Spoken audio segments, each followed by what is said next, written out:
ცვლილება დიდი ბრიტანეთის საგადასახადო სისტემაში.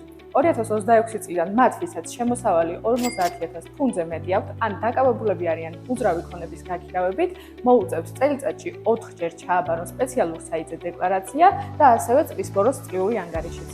და ეს ყველაფერი არ არის. 2027 წლიდან ეს ზღვარი დაეცემა 30,000-მდე, 2028 წელს კი ჩამოვა 20,000-მდე. ანუ დროთა განმავლობაში ეს წესი შეეხება უფრო მეტ ადამიანს. საგადასახადო ვალდებულება აღარ იქნება მხოლოდ წელიწადში ერთ დეკლარაციის ჩაბარება, არამედ წელიწადში 4-ჯერ რეგულარული ონლაინ აღრიცხვა. მთავარი მოთხოვნა კი ამ დეკლარაციების სპეციალურ საიტზე ჩაბარება იქნება და ყველას მოუწევს ახალ რეგულაციებზე მორგება.